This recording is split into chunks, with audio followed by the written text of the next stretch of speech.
नमस्कार, आप देख रहे हैं दिल्ली बुलेटिन। राजधानी की बड़ी खबरों पर डालते हैं एक नजर। दिल्ली की अनधिकृत कॉलोनियों को लेकर केंद्र सरकार ने बड़ा फैसला लिया है।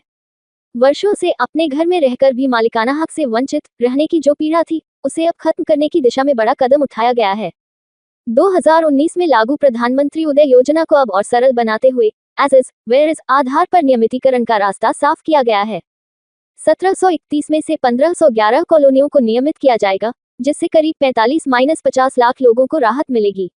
अब प्रक्रिया आसान होगी और दिल्ली सरकार का राजस्व विभाग कन्वेयंस डीड जारी करेगा।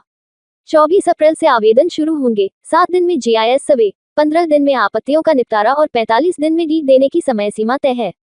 करीब 700 आर्किटेक्ट नक्शे तैयार करेंगे। छोटे दुकानदारों को भी राहत मिलेगी और भविष्य में अवैध निर्माण रोकने के लिए ड्रोन सर्वे किया जाएगा। सरकार ने अनधिकृत कॉलोनियों के नियमितीकरण की प्रक्रिया को सरल बनाने के लिए कई अहम बदलाव किए हैं। पहले जहां दस्तावेजों और स्वीकृतियों में काफी जटिलता थी, अब उसे कम किया गया है।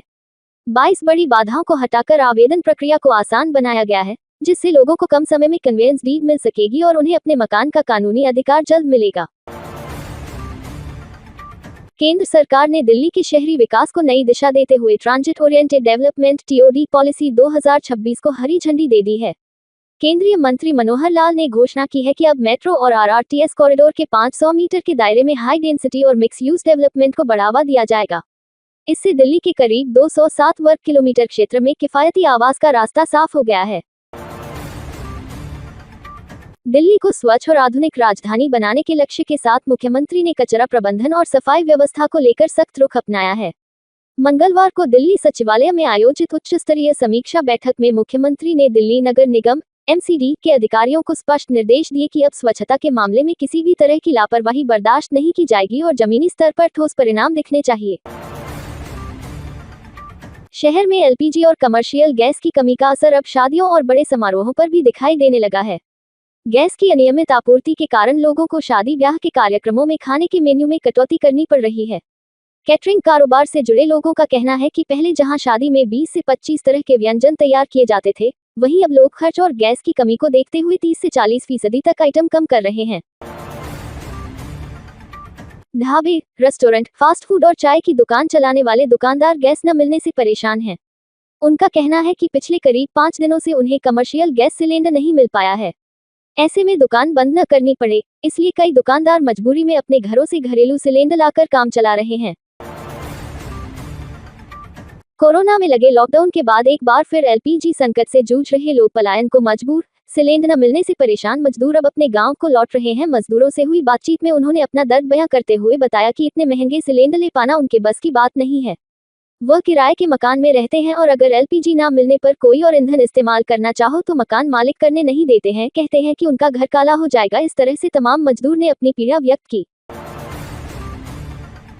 दिल्ली विधानसभा में सुरक्षा चूक मामले में पुलिस खालिस्तान कनेक्शन की जांच कर रही है।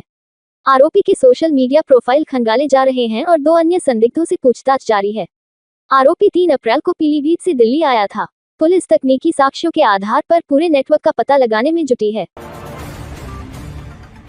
विधानसभा केस इन्वेस्टिगेशन एंगल। विधानसभा सुरक्षा चूक मामले में पुलिस तकनीकी और डिजिटल साक्ष्यों पर फोकस कर रही है। आरोपी के कॉल रिकॉर्ड, लोकेशन और सोशल मीडिया कनेक्शन खंगाले जा रहे हैं। जांच एजेंसियां ये पता लगाने की कोशिश कर रही हैं कि यह घटना किसी बड़ी साजिश का हिस्सा तो नहीं थी। 30 हजारी कोर्ट ने विधानसभा सुरक्षा में लगाने वाले SUV ड्राइवर सरबजीत सिंह को 8 दिन की पुलिस कस्टडी में भेजा। दिल्ली विधानसभा की सुरक्षा में चूक का मामला। आरोपी ध्यान आकर्षित करने के लिए कार लेकर घुसा था। पुलिस की पूछताछ में उसने किया दावा, भांजा दिल्ली के हरिनगर इलाके से है गायब, गुमशुदगी है दर्ज। चार्टर्ड अकाउंटेंट की फाइनल परीक्षा अब साल में 2 बार, मई और नवंबर में होगी। नई व्यवस्था इसी साल मई से लागू होगी। यह फैसला हितधारकों के फीडबैक के आधार पर लिया गया है। पीतमपुरा इलाके में 80 साल के बुजुर्ग ने लाइसेंसी रिवाल्वर से गोली मारकर दी जान। मृतक के पास से नहीं मिला कोई सुसाइड नोट। परिवार वालों ने बताया कि बुजुर्ग अस्थमा और नसों की बीमारी से तनाव में थे। मृतक के 2 बेटे रियल एस्टेट का कारोबारी हैं। पुलिस परिवार वालों से पूछताछ कर मामले की छानबीन कर रही है। सीबीएसई पश्चिम एशिया के स्कूलों के लिए 12वीं के अंक अपलोड करने की प्रक्रिया 8 अप्रैल से करेगा शुरू। 17 अप्रैल तक निर्धारित समय सीमा में स्कूलों को करना होगा डेटा अपलोड। स्कूलों को समय सीमा का सख्ती से पालन करना होगा। 7 और 8 अप्रैल को बारिश का येलो अलर्ट जारी किया गया है। मौसम में बदलाव के साथ बादल छाए रहेंगे।